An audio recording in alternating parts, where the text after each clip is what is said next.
Detroit Lions at Green Bay Packers, and talk about weather in play. Did you see the snow flying during the game last night?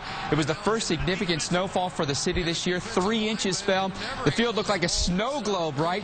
Wind and cold became major factors in the Packers' 27-20 win.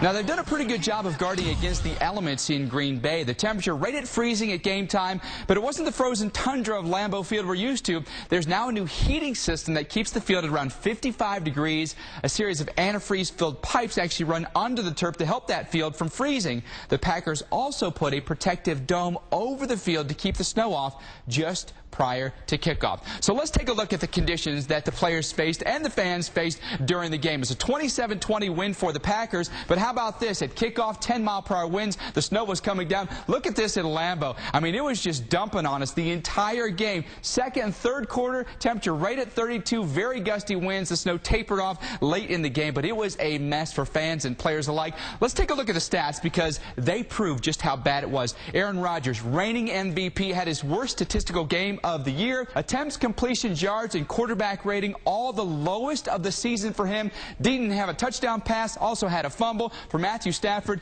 low yardage for him. He usually averages over 300. He also had a fumble and one of his lowest quarterback ratings of the season. Field goal kickers, they didn't fare much better. Mason Crosby, Jason Hanson, both good kickers, both 2 for 3, both missing 51-yard field goals. Wind, gusty at times, may have had a factor in that. This is why I say all NFL stadiums should have retractable roofs. Everyone gets a good deal out of it. It makes it, but then it makes our job that much more interesting, right? It's fun to talk about this stuff and the factors. My goodness. It was a wild thing to watch for sure.